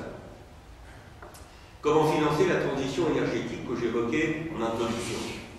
C'est très bien de dire, voilà, il faut mettre le paquet sur les énergies renouvelables, mais comment on finance ces équipements correspondants? Alors, avant d'évoquer quelques pistes, ce que je dirais d'abord sur ces problèmes de financement, c'est que je crois qu'on est rentré dans une sorte de monde un peu paradoxal. Et que quand vous abordez des problèmes de financement, le paradoxe qui me frappe est le suivant. C'est qu'on vit dans un monde où, j'allais dire, il y a beaucoup de liquidités. C'était vrai avant 2007, et les banques centrales ont géré la crise mondiale, et pour nous, la crise de la zone euro, c'était le rôle de la Banque centrale européenne. Les banques centrales, depuis 2007 et depuis 2009, ont fait face à la crise en créant beaucoup de monnaies supplémentaires, en injectant beaucoup de monnaies. Donc, il y a encore plus de liquidités dans le monde qu'avant 2007. Je ne veux pas dire que tout le monde soit riche, c'est pas ce que je suis en train de dire. Je suis en train de dire qu'il n'y a pas de pénurie de liquidités au plan mondial. Il y a plutôt abondance de liquidités au plan mondial. On pourrait se dire, dans ce contexte où il y a abondance de liquidités au plan mondial, il y en avait avant la crise, la manière dont on a géré les crises mondiales et crises européennes a fait renforcer ça. On pourrait se dire, il ne va pas y avoir de contraintes de financement. Il y aura assez d'argent pour financer tout ce qu'il faut financer pour retrouver la croissance et respecter les objectifs de développement durable. Mais justement, je pense qu'il va y avoir un paradoxe. C'est qu'on est rentré, à mon avis, dans un monde où il y aura certes beaucoup de liquidités dans l'économie mondiale, beaucoup de liquidités dans le monde, mais il va y avoir un renforcement, un durcissement des contraintes de financement. Un durcissement des contraintes de financement. Et d'où viendra le durcissement des contraintes de financement? Il proviendra des réponses par ailleurs nécessaires apportées à la crise. Je ne vais pas rentrer dans les détails techniques, si vous êtes intéressé, on y reviendra dans le débat, mais vous savez que une des réponses apportées à la crise mondiale, partant de l'idée que les banques ont quand même une grande part de responsabilité dans la crise, c'est qu'on a décidé au plan mondial de durcir les réglementations sur les banques. C'est ce qu'on appelle BAL 3. Bon, BAL 3, il se trouve que sur ces problèmes de nouvelles règles imposées aux banques, BAL 3, ça veut dire qu'il y a eu avant BAL 1 et BAL 2. Aujourd'hui, on rentre dans BAL 3. C'est l'Europe qui, dans le monde, est le meilleur élève de la classe sur l'application de ces nouvelles règles. Alors que la crise vient pas de chez nous, au départ. Elle vient des États-Unis, la crise des subprimes. C'est pas moi qui l'ai inventé, le concept de crise des subprimes. En 2007, quand la crise éclate, elle vient des États-Unis, puis ensuite elle se répand tout de suite dans le monde à travers le phénomène de globalisation financière. Et donc, ce qu'on peut montrer, c'est que ces nouvelles règles prudentielles appliquées aux banques, et l'Europe va les appliquer vraiment à la lettre, plus que les Américains, plus que les Japonais, plus que les Chinois, ces nouvelles règles prudentielles qui, d'un côté, sont nécessaires, parce qu'il faut resserrer le contrôle des banques, pour éviter qu'elles recommencent les erreurs du passé. Ces nouvelles règles prudentielles sur les banques peuvent avoir des conséquences négatives sur le financement de l'économie réelle. C'est ça le sujet. Ces nouvelles règles prudentielles peuvent avoir des conséquences négatives sur le financement de l'économie réelle parce qu'elles peuvent conduire un certain nombre de banques à ralentir la distribution du crédit. Et ralentir la distribution du crédit, si ça se passe comme ça, si avec les nouvelles règles prudentielles, les banques ralentissent la distribution du crédit, elles ne vont pas le faire également vis-à-vis de tous les clients. Elles vont ralentir la distribution du crédit vis-à-vis des clients les plus risqués. Et qui sont les clients les plus risqués pour les banques? Ce sont les PME, les particuliers, plus que les grandes entreprises. Donc, la question du financement bancaire des PME est une question posée, et j'ai dit tout à l'heure que c'est chez les PME que dans un pays comme la France, on doit essayer de chercher de la croissance et de l'emploi. Sauf si les PME n'arrivent plus à se financer. Deuxième conséquence de BAL 3, je ne vais pas vous le démontrer, mais sauf si vous souhaitez qu'on y revienne. Deuxième conséquence de BAL 3, les nouvelles règles appliquées aux banques vont sans doute faire que les banques vont moins financer le long terme qu'avant. C'est parce que les banques vont devoir respecter des ratios de liquidité, des règles de liquidité, qu'elles vont moins pouvoir financer le long terme. Et si les banques financent moins le long terme, ça veut dire qu'elles vont moins financer le développement durable, parce que le développement durable, ça implique des financements de long terme. Pour financer du développement durable, ce n'est pas des crédits à 6 mois qu'il faut. C'est des opérations à 15, 20, 25 ans qu'il faut financer. Donc si les banques ne peuvent plus financer long terme, elles ne pourront plus financer le développement durable, elles ne pourront pas financer une grande partie de la transition énergétique, elles ne pourront moins financer les collectivités locales et les dépenses d'infrastructures de ces collectivités locales. Et si on est sur cette piste interrogative, la question qui se pose, c'est si on est dans ce monde-là, où les banques referment un peu les boulons vis-à-vis de ces financements que je viens d'évoquer, est-ce qu'il y aura des solutions de remplacement? Est-ce qu'il y aura des solutions de remplacement? Et la réponse n'est pas évidente. Je veux dire, la réponse est évidemment pas sûre, pas certaine.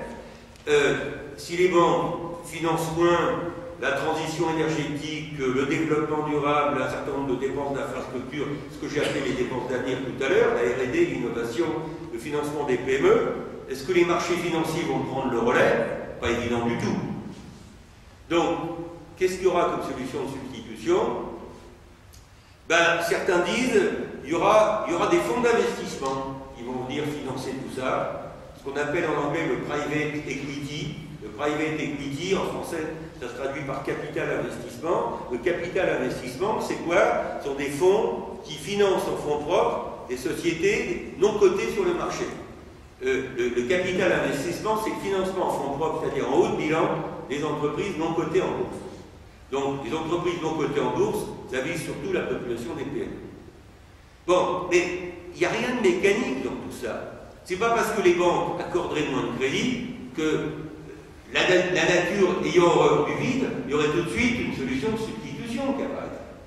Donc, ce que je suis en train de vous dire, c'est que je pense que malgré l'abondance de liquidités dans le monde, la question de trouver des financements pour financer le rebond de la croissance et de financer le développement durable est une question qui va se poser dans nos économies, qui va se poser en France, qui va se poser en Europe. Je ne sais pas si elle va se poser dans le monde. Alors, ayant dit ça, est-ce qu'il y a des pistes? Est-ce qu'il y a d'autres pistes que je viens d'évoquer? La piste du marché étant peu sûre. Alors, il y a un certain nombre de gens qui disent il y a déjà une finance qui s'est développée, qui est organisée autour de ce qu'on appelle l'investissement socialement responsable, les fonds ISR. Les fonds ISR, ça finance effectivement des dépenses de développement durable.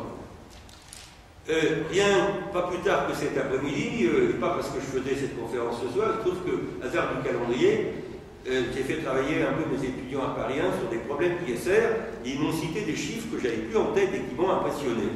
Bon. Les chiffres sont les suivants, à vérifier quand même, non pas parce que ça vient des étudiants, mais parce que ces chiffres qui viennent de Wikipédia ou d'Internet sont des chiffres qui me paraissent un peu gros, un peu gonflés peut-être. D'après les sources Internet ou Wikipédia,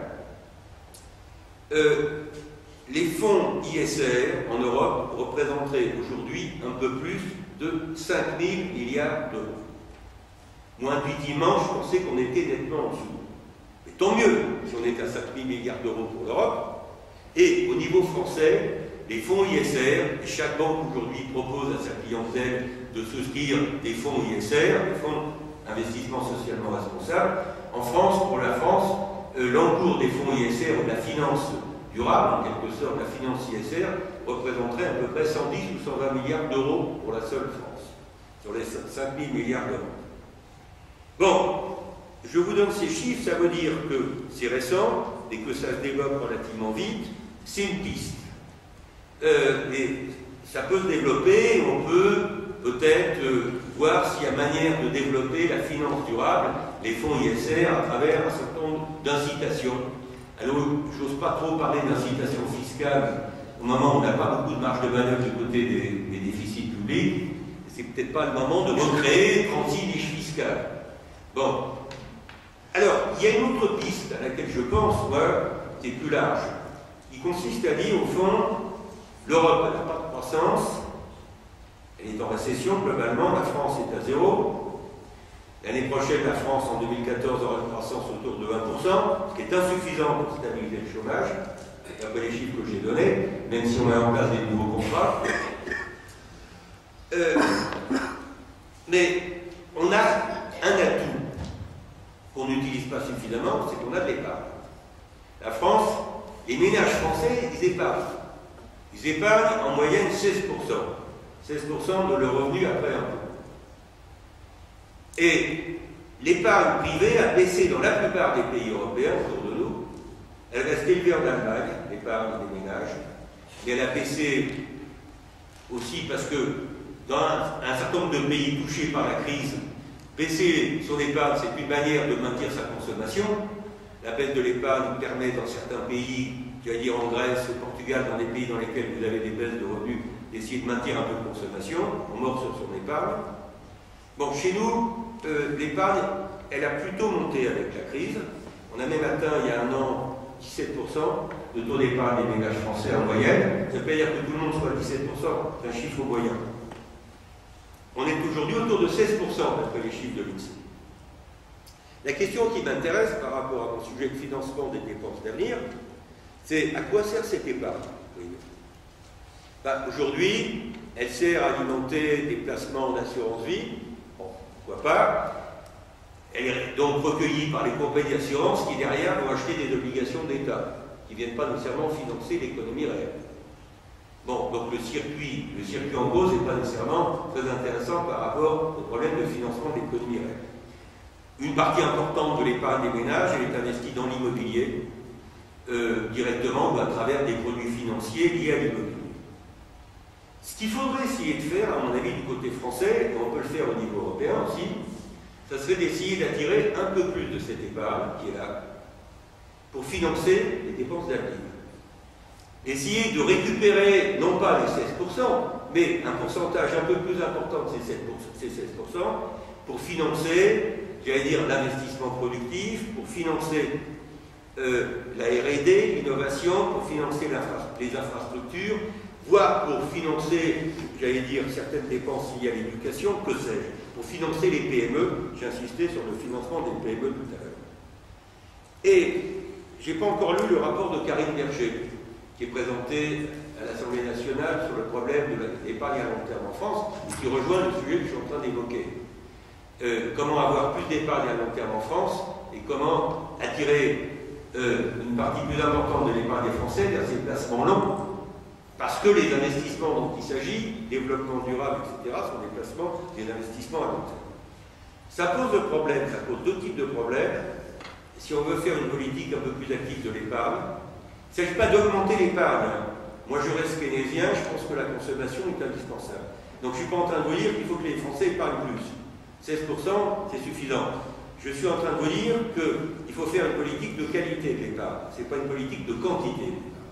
Il faut essayer d'attirer un peu plus de l'épargne disponible vers le financement des dépenses d'avenir, vers le financement des PME, vers le financement de ces dépenses qui permettront de satisfaire des objectifs de croissance et de développement durable. Et le problème que ça pose, c'est la réflexion sur les produits financiers offerts aujourd'hui en France. Est-ce qu'on a la bonne panoplie de produits financiers? Est-ce qu'il n'y en a pas trop qui servent à rien? Est-ce qu'il ne faudrait pas simplifier les produits financiers et avoir un produit financier un peu attractif pour les ménages et qui permette en même temps, qui soit branché sur des problèmes de financement de PME ou financement du long terme? Et puis deuxièmement, ça pose le problème de la politique fiscale de l'État. La politique fiscale de l'épargne, en France, c'est un sujet qu'on aborde depuis 40 ans, comparaison de la fiscalité des actions et des obligations. Si on veut attirer un peu plus les Français vers les actions et un peu moins vers les obligations, il faut creuser. Il faut creuser fiscalement l'écart. Ce que je dis au niveau français, en disant pourquoi ne pas mettre en place une politique, je vais dire, un peu plus intelligente, un peu plus dynamique, de qualité de l'épargne, pour essayer de financer une partie de ces dépenses d'avenir indispensables pour retrouver la croissance et financer le développement durable. Le même problème se pose au niveau de l'Europe. Alors au niveau de l'Europe, il y a une première mesure qui a été prise par le sommet européen de juin de l'année dernière. Et moi, j'ai applaudi cette mesure parce que je peux vous montrer des articles ou des interviews que j'avais écrits il y a 3 ans, donc avant le Conseil européen de juin 2012, il y a 3 ans, j'avais dit, je crois, dans une interview au journal Les Échos, j'avais dit l'Europe sous-utilise la Banque européenne d'investissement. Il y a la BEI à Luxembourg, la Banque européenne d'investissement, qui est une sorte de banque de développement de l'Europe. C'est comme ça qu'on peut la qualifier. Pourquoi ne pas utiliser la BEI pour financer plus et mieux de R&D en Europe, d'innovation, d'infrastructures, de soutien financier en faveur des PME, etc. Alors, le Conseil européen de juin 2012 est allé sur cette ligne en augmentant le capital de la BEI de 10 milliards d'euros. On a augmenté le capital de la Banque européenne d'investissement sur les États qui apportent de l'argent, y compris la France, les États qui apportent de l'argent pour augmenter le capital de la BEI de 10 milliards d'euros. Avec 10 milliards d'euros de fonds propres en plus, la Banque européenne d'investissement pourra financer, grâce à un effet de levier, 70 milliards de prêts en plus pour l'Union européenne. 70 milliards en plus de financement pour l'Europe, pour les pays membres. Si vous admettez que sur un certain nombre de projets à financer, énergétiques, infrastructures ou autres, il puisse y avoir des cofinancements, c'est-à-dire une rencontre entre l'argent public et l'argent privé, c'est ça qui définit le cofinancement, ça veut dire que 70 milliards de prêts en plus de la BEI, ça peut déboucher sur 150 milliards de financement en plus pour l'Union européenne. 150 milliards de financement en plus, c'est 1% du PIB de l'Europe, des 27. Alors 1% du PIB de l'Europe, c'est pas beaucoup. Mais dans un contexte où on n'a pas beaucoup de marge de manœuvre, il faut toutes les utiliser, les marges de manœuvre. Et c'est la raison pour laquelle je dis vive ces mesures. Maintenant, il faut les mettre en œuvre assez vite. Et je pense qu'on pourra aller plus loin. Moi, du côté de la Banque européenne d'investissement, la BEI, elle emprunte sur les marchés pour reprêter. Elle ne crée pas de monnaie, donc les Allemands ne devraient pas s'affoler du fait qu'on utilise plus activement la Banque européenne d'investissement au niveau de l'Europe. Bon, voilà des éléments que je voulais verser au débat. Maintenant, je me tais et je vous écoute et merci de votre attention.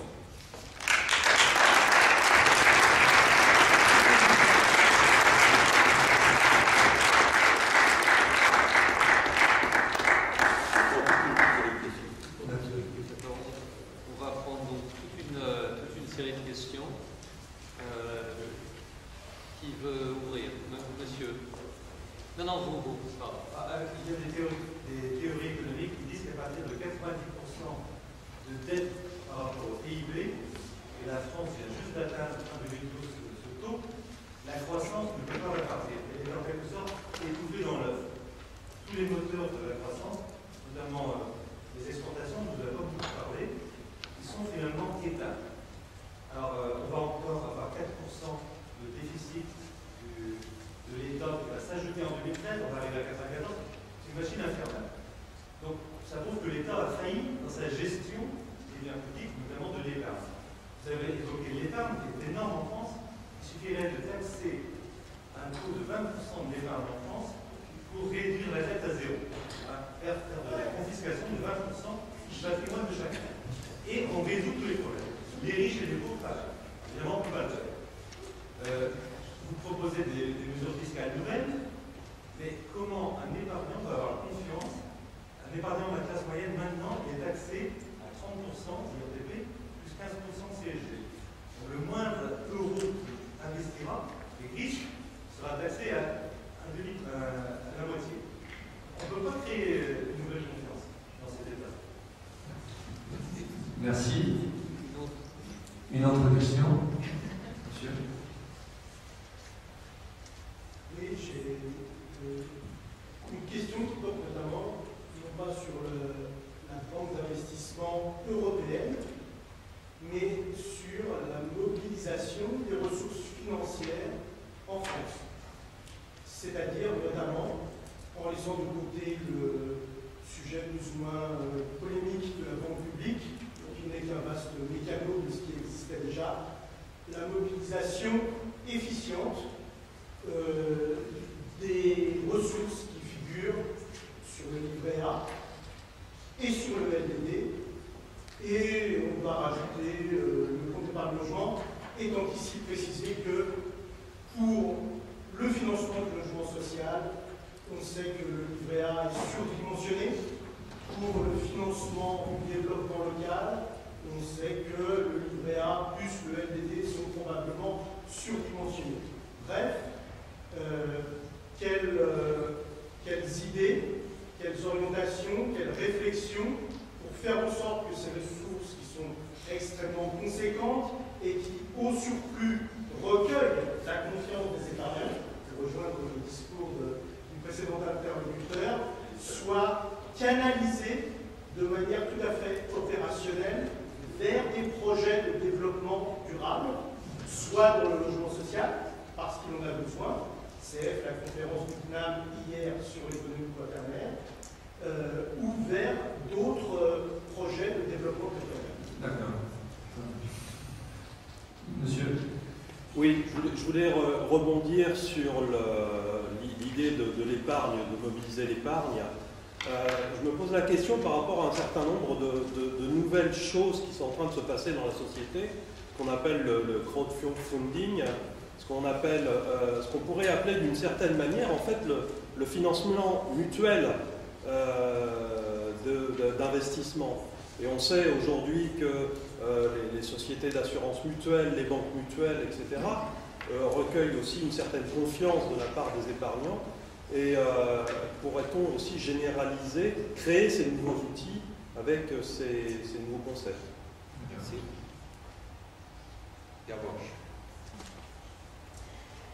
Merci. Il n'y a pas de micro. Oui, je suis désolé, nous n'avons pas de micro à faire circuler, mais bon, je on va y arriver. On s'entend quand même assez bien. On a entendu les précédents, donc je pense qu'on va aussi m'entendre.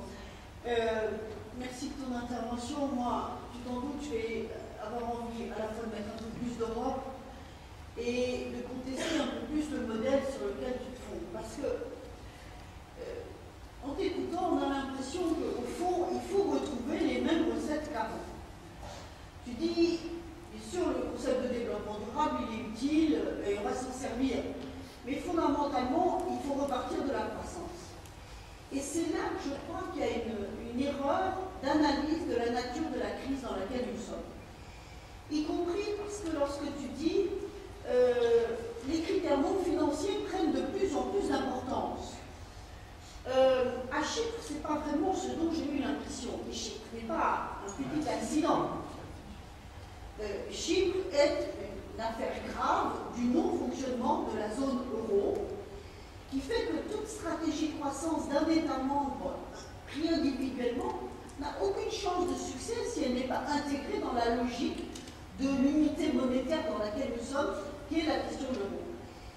Et je pense que fondamentalement, la situation économique de la France aujourd'hui, au fond, ce n'est pas tellement de savoir si on doit se poser la question de croissance ou développement durable. Bien sûr, on doit se les poser. Mais si on se les pose que comme ça, on ne va pas y apporter les bonnes réponses. Parce que les questions au-dessus que l'on doit résoudre, c'est de savoir comment est-ce que l'Europe, et singulièrement la zone euro, résout son équation, alors que quelle que soit la croissance mondiale, sa croissance à elle sera plus faible, et que les contraintes du modèle ancien, nous les avons totalement expérimentées, y compris en y ajoutant une contrainte supplémentaire, qui est la question des déséquilibres macroéconomiques au sein de la zone euro. Et il ne sert à rien d'imaginer que nous allons faire une croissance de 5% si on ne se pose pas la question du rééquilibrage entre, non pas le nord et le sud, mais le centre et la périphérie.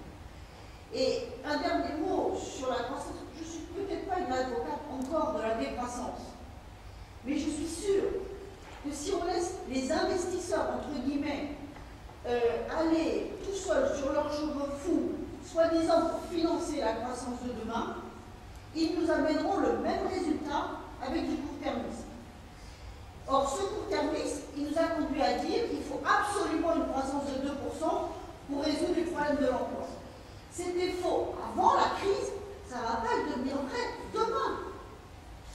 Et donc, si on ne met pas sous contrainte la croissance, si on ne dit pas enfin que les banques ne doivent pas financer des investissements qui ne sont pas créateurs d'emplois, on n'y arrive pas. Merci. D'autres questions? Oui, ça fait déjà pas mal. Ça fait déjà 4 questions. Tu veux répondre ou... Non, mais je veux dire, je veux pas je ne veux pas abuser non plus de votre temps. On se donne encore un quart d'heure à mon avis. Et si on donne encore un quart d'heure, tu prends, si on a deux questions, on les prend, puis j'essaie d'être concis dans mes réponses. Donc, vous l'avez pas. Tout de suite ou après? Non, on va prendre deux dernières questions. Donc, vous êtes l'avant-dernier. Donc là, on vient de parler de l'Europe. Moi, je voudrais parler de l'Europe, mais au sein du monde, parce qu'on parle de la croissance, du développement durable, de l'émission de gaz à effet de serre. Quelques chiffres pour situer le contexte. Les pays développés aujourd'hui, c'est Canada, Europe, États-Unis, Japon, représentent un petit milliard d'habitants. On parlait tout à l'heure des pays émergents, qui eux représentent plus de 2,5 milliards d'habitants. Et les pays déjà développés émettent par année environ 20 gigatonnes de CO2, gaz à effet de serre. Je prends le CO2 comme exemple. Or, la planète peut absorber entre 10 et 11 gigatonnes de ce CO2 par an. C'est-à-dire que déjà les pays développés en rejettent beaucoup plus.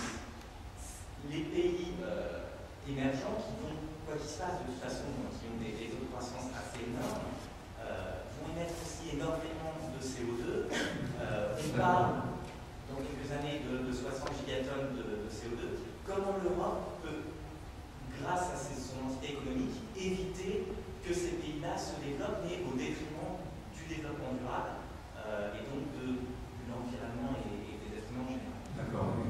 Comment l'Europe face au reste du monde comme le disait la question tout à l'heure, nous sommes un très bon élève pour BAL 3, mais il ne faudrait pas que ça nous pénalise trop vis-à-vis du reste du monde. La dernière question, vous en avez déjà posé une. Peut-être, attendez, je vais. Voilà, peut-être. Voilà, mademoiselle Sada. J'aurais peut-être, au lieu de piquer un peu de plonger dans l'épargne des particuliers, pourquoi tout bêtement ne pas taxer les transactions financières? Pourquoi ne pas taxer les transactions financières pour financer le développement durable? D'accord, donc une question sur l'application ou l'utilisation des fonds sur la taxe sur les transactions financières qui est déjà mise en place. Ok. J'y vais? Oui, il y a peut-être. Monsieur, une question rentrée. Alors, une dernière question, si vous voulez. Vous aviez levé la main. Non, je reprends la main. D'accord. Madame, est-ce que c'est possible de lutter contre les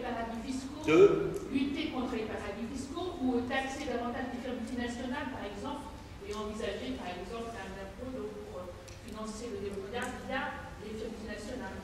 D'accord, c'est un vaste sujet. Monsieur, juste pour votre dernière question, vous avez déjà posé une question, allez-y. Oui, très bref. Je pense qu'on peut dire très brièvement que la croissance est partout. Elle peut être générée effectivement par des fonds court-termistes ou par des entités qui ont une optique de rentabilité plus responsable et à plus ou moins à moyen et long terme. En revanche, la question que je me pose, qui me semble, si je vous ai bien compris, assez absente, c'est la gouvernance du développement durable. Si on veut impulser une politique de développement durable et de financement, donc d'allocation de ressources du développement durable, qui le fait, qui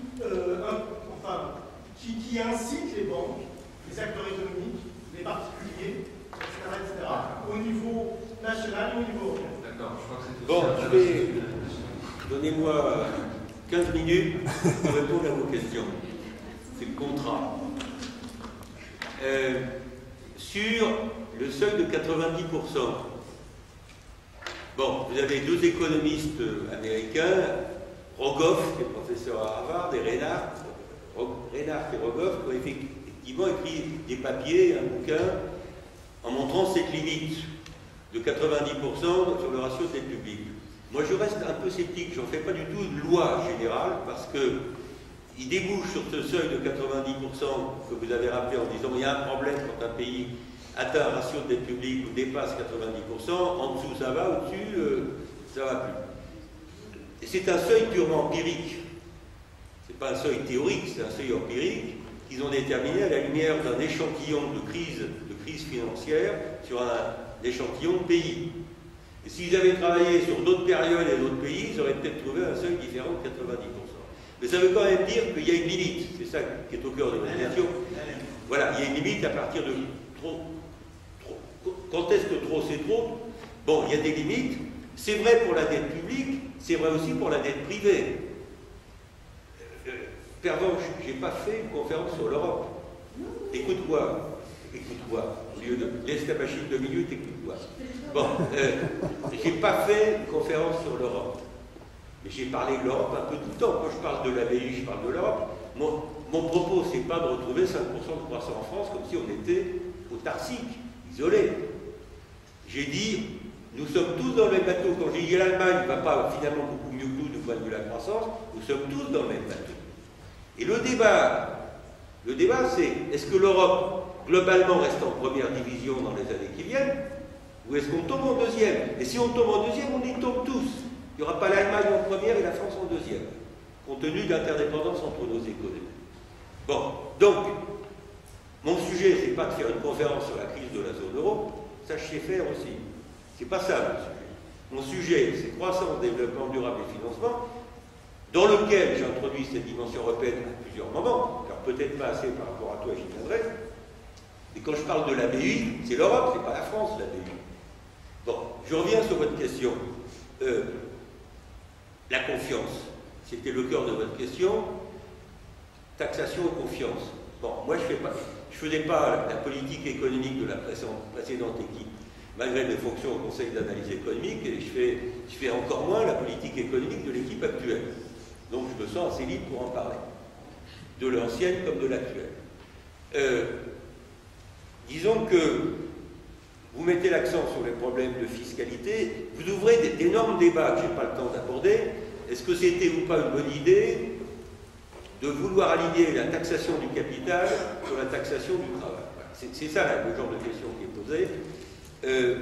Jean Peyrelevade, que je citais tout à l'heure, a eu des interventions assez intéressantes pour montrer que le problème était beaucoup plus compliqué. Non pas que ce que vous dites, mais que les réponses qu'on avait apportées jusqu'à présent. Mais je suis d'accord avec la problématique de la confiance. Sur la mobilisation, je vais vite, sur la mobilisation des ressources financières que vous m'avez posée, vous disiez, parlons pas de la BPI, parlons-en, un mot. Le problème de la Banque publique d'investissement, qui regroupe OSEO, le Fonds stratégique d'investissement, et la partie, la Caisse des dépôts et consignations qui finance les entreprises qui s'appellent CDC Entreprises, l'ambition, c'est d'essayer de faire en sorte que 1 plus 1 plus 1, ça fasse plus que 3, qu'il y ait des synergies.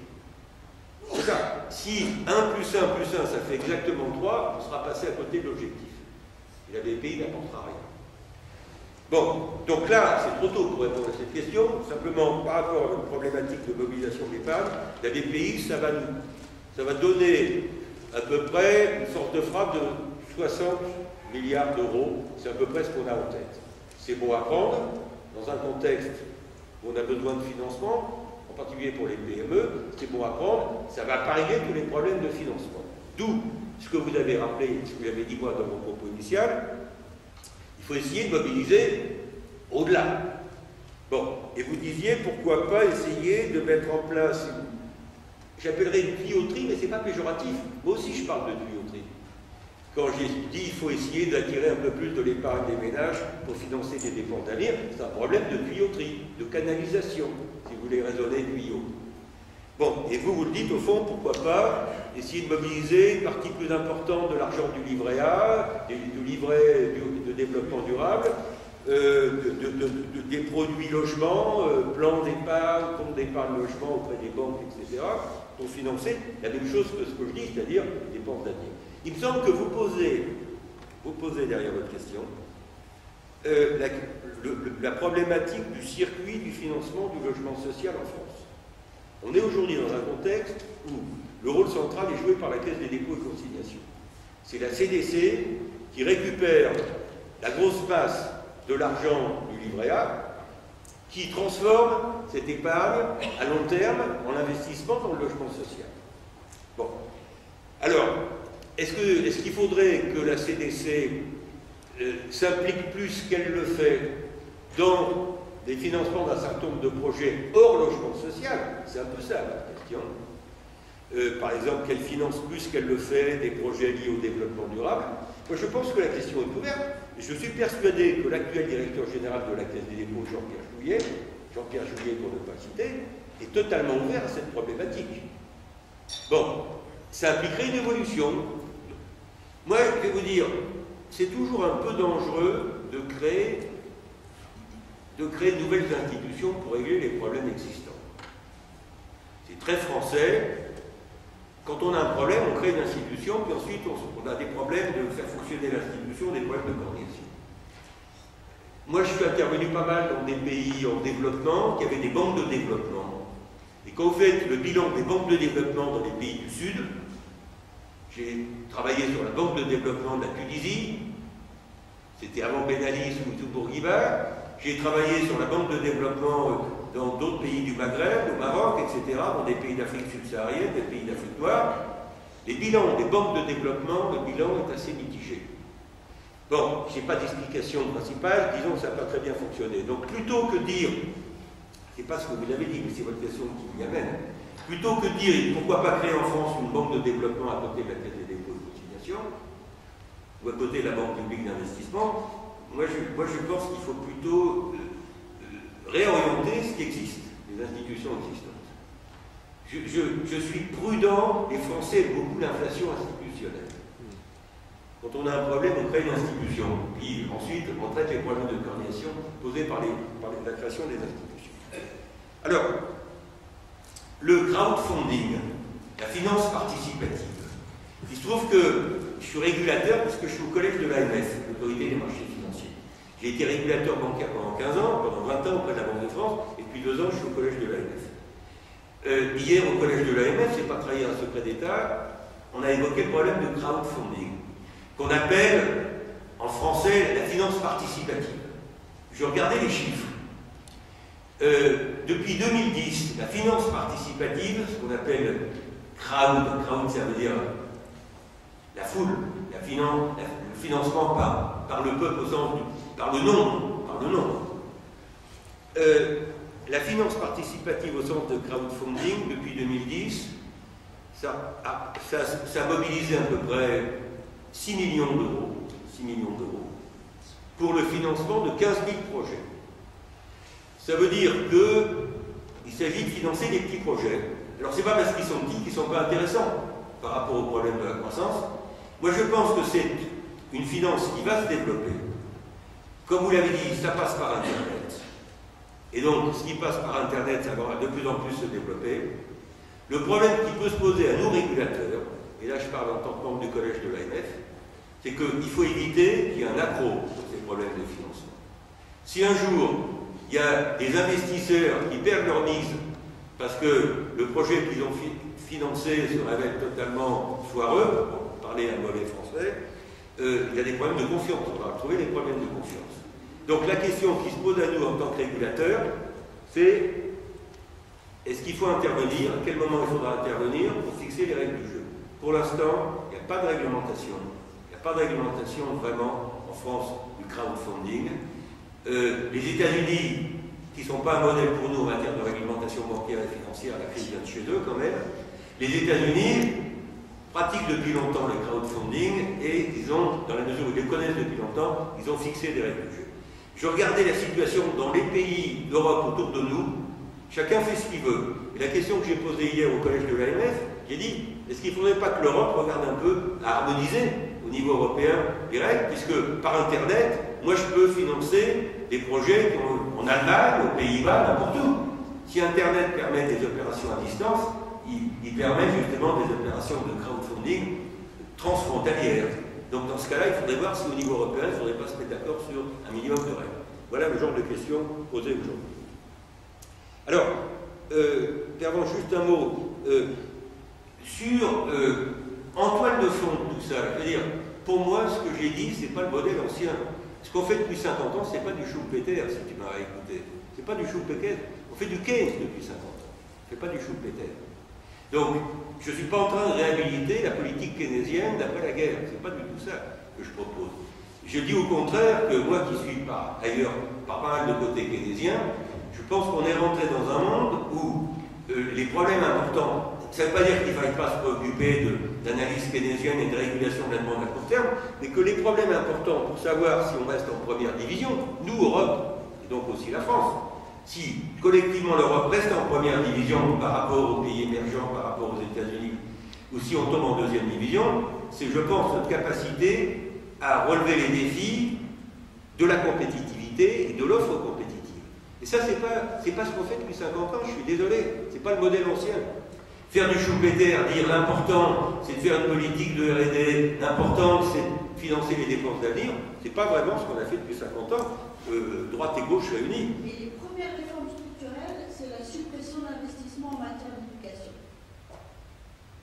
Qui dit ça? Les réformes structurelles que vont te demander Bruxelles et que les Troïkas demandent dans les pays où elles interviennent. Mais c'est pas moi. Alors la France n'est pas encore sous Troïka, mais tu vois ce que tu proposes, ce que tu demandes, c'est le contraire de ce qu'on est en train de faire au niveau. Eh bien, ça m'est égal, c'est que l'Europe a tort, c'est tout. Je pense que l'Europe a tort. Non, parce qu'il faut répondre à l'équation. Comment est-ce qu'on avance dans la crise où on est? Dans la crise où on est, tout le monde est d'accord pour dire qu'il faut investir en recherche et développement et éducation. Sauf qu'on n'a pas trouvé les moyens de le faire. Ce que j'ai dit sur le fait que l'Europe sous-utilise la BEI, on peut peut-être être d'accord là-dessus, excuse-moi. Qu'est-ce qu'empêche? On a augmenté au mois de juin le capital de la BEI de 10 milliards d'euros. Qu'est-ce qui empêchait d'aller à 20 milliards d'euros?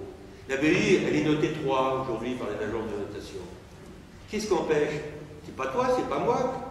Moi, en tant qu'économiste, mon rôle, c'est de dire il y a une marge. Dans un contexte où on a très peu de marge de manœuvre du côté des finances publiques, pour des raisons qu'on connaît, l'Europe n'est pas bonne parce qu'elle n'utilise pas les quelques marges de manœuvre qu'elle a. Et par rapport à l'arbitrage court à long terme, c'est toi qui fais du court terme.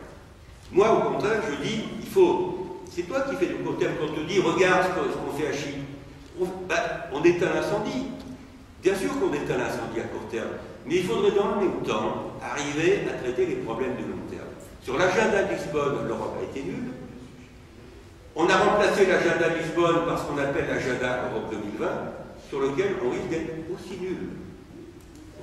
Donc, pour moi, le problème central, je pense qu'on va sortir de la crise de la zone euro. Ça ne veut pas dire que Chypre, ça soit réglé, ça ne veut pas dire qu'il n'y aura pas de problème avec l'Espagne. Bon, la crise de la zone euro n'est pas finie, mais je pense qu'on va en sortir parce que les Allemands ont compris que c'était leur intérêt aussi qu'on en sorte. Et les Allemands, quoi qu'on en dise, depuis 3 ans, ils ont été durs de la feuille, ils ont mis souvent du retard à l'allumage, mais ils ont fini par accepter ce qu'on leur a proposé, sauf les eurobonds. Sauf les eurobonds. Et ça viendra un jour, les eurobonds. Donc, moi, mon pari, c'est que on va sortir de la crise de la zone euro, mais on va se rendre compte qu'on n'a pas traité pour autant les vrais problèmes de l'Europe, qui sont l'absence de croissance et le chômage. Et il est clair que par rapport à ces sujets, le problème central, et là je crois qu'on est d'accord, c'est le problème de l'arbitrage entre court terme et long terme. À court terme, il faut éteindre l'incendie. Quand il y a l'incendie à Chypre, l'incendie en Grèce, on éteint l'incendie. Mais il faut arriver en même temps à essayer de garder des perspectives de long terme. Et c'est la question que je pose sur est-ce qu'on s'est donné les moyens aujourd'hui de financer, de réaliser l'agenda Europe 2020? La réponse est plutôt non. Plutôt non. Je reste assez pessimiste. Alors que les vraies questions sont là sur le long terme. De la même manière que les vraies questions étaient posées en 2000 par l'agenda de Lisbonne. En 2000, les chefs d'État et de gouvernement à Lisbonne ont pensé vrai, mais ils ont agi faux après. Ils ont pensé vrai en disant les vrais sujets de l'Europe, c'est d'améliorer la compétitivité, de créer des emplois, d'avoir la croissance, sans sacrifier le développement durable. Ensuite, ils ont agi faux, parce que tous nos pays, quelle que soit la couleur politique de leurs gouvernants, tous les pays ont sacrifié le long terme au court terme. Il n'y a peut-être pas d'autre solution, peut-être, mais pour moi la question centrale, elle est bien là. Je termine, j'avance.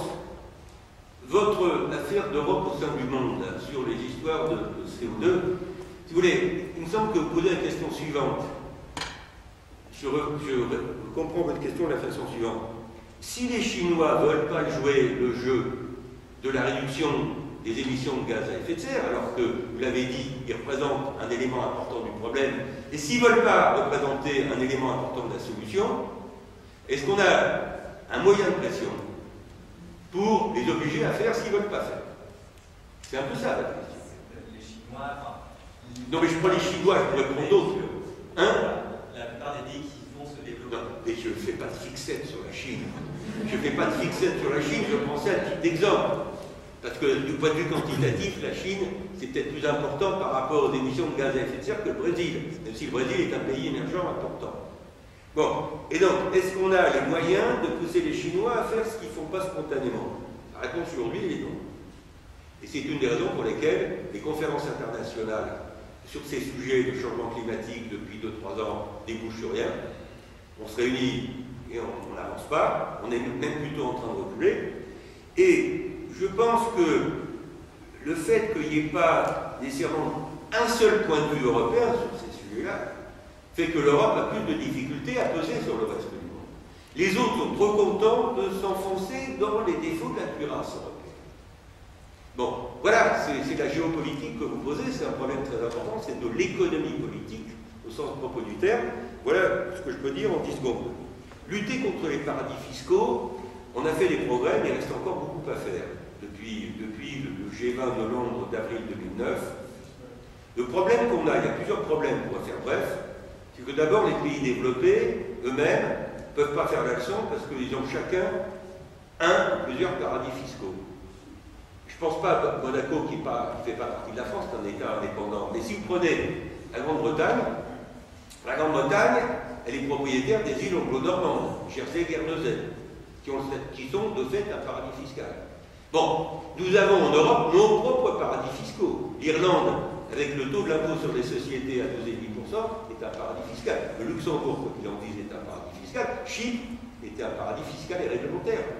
Donc, on a toléré un marché unique à 27, dont certains pays sont dans la zone euro, comme Chypre ou l'Irlande, ou Luxembourg, avec des pays qui pratiquent le dumping fiscal et réglementaire pour certains. Bon, on est là-dedans et on n'arrive pas à en sortir. Alors, dernier point, vous me posiez, je crois que c'est vous, mademoiselle, la taxe sur les transactions financières. Bien sûr que... Alors, juste quelques chiffres par rapport à votre question. On va mettre en place, à partir de 2014, la taxe sur les transactions financières. On va y aller à 11 pays. C'est ce qu'on appelle le schéma d'une coopération renforcée. On n'y va pas à 27, on n'y va pas à 17 de la zone euro, on y va à 11. C'est une manière de contourner le veto britannique. Parce que les Britanniques, ils disent non sur tous ces sujets de rapprochement fiscal ou de taxation. Et donc, on contourne le veto britannique et le veto de quelques autres pays par le jeu de la coopération renforcée. On y va à 11. Dans les 11 pays, vous avez la France, vous avez l'Allemagne, vous avez l'Espagne et vous avez l'Italie. Mais vous n'avez pas tous les pays vertueux européens. Les Pays-Bas ne sont pas dans les 11. Ils vont peut-être nous rejoindre un jour, mais pour l'instant, les Pays-Bas n'appliquent pas le projet de taxation des transactions financières. La Commission européenne, il va y avoir une taxe de 0,1% sur les transactions sur les marchés au comptant, et on va taxer à 0,01% les transactions sur les marchés dérivés. On appelle les marchés dérivés ce que vous évoquiez les uns les autres en disant la finance dérape. La finance dérape, comment faire rentrer la finance dans son lit? Est-ce que Pervenche Berès reprenait? Je suis d'accord avec ça. Mais faire rentrer la finance dans son lit, moi, c'est ce que j'essaie de faire comme régulateur. Bon, participer comme à la co-décision comme régulateur, faire rentrer la finance dans son lit. Et faire en sorte que la finance serve à financer l'économie réelle, et je l'ai dit, la finalité, enfin l'objectif en tout cas. Bon. Donc, juste un mot sur la transaction, pour que vous ayez en tête les ordonnances. La Commission européenne, donc avec cette taxe de 0,1% sur les marchés comptants, 0,01% sur tous les marchés dérivés, la Commission européenne estime que ça rapporterait par an à peu près 35 milliards d'euros. 35 milliards d'euros par an, donc 35 milliards d'euros par an, ça permet de financer quelques projets.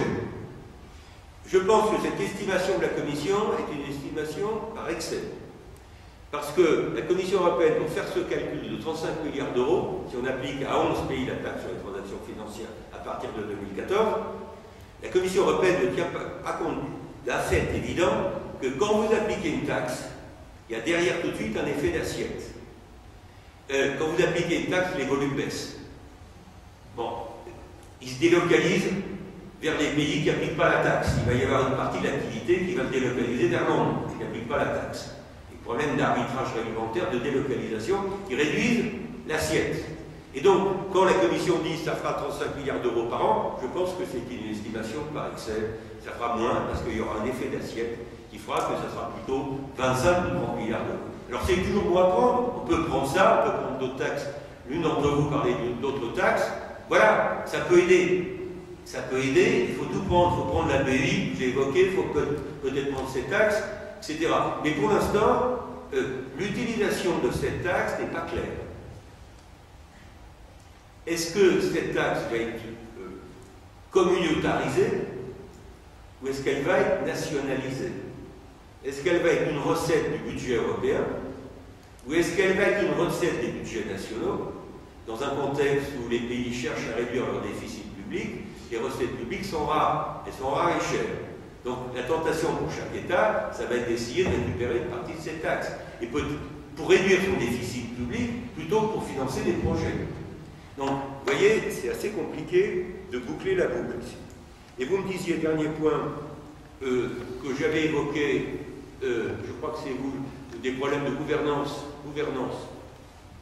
du développement durable. Ce que j'ai voulu dire, c'est que, clairement, les mécanismes de marché sont peut-être nécessaires, mais certainement pas suffisants sur ces questions. Parce que dès que vous prenez une optique de long terme, le marché ne dit plus rien à long terme. Le marché peut être un signal intéressant dans pas mal de cas à court terme, mais sur le long terme, il ne dit rien. Et donc, d'où intervention des États, d'une manière ou d'une autre, à travers les politiques fiscales, à travers la banque publique d'investissement, d'autres supports. Donc, il y a des problèmes de gouvernance dans nos pays, mais aussi, je pense qu'il y a des questions de gouvernance européenne sur ces questions de financement du développement durable. C'est pour ça que je parlais de la BEI. Comme je disais, l'Europe sous-utilise la Banque européenne d'investissement, ce levier, se pose aussi un problème de gouvernance européenne, de défaut dans la gouvernance européenne. Merci de votre attention, il est bien tard, merci de votre attention.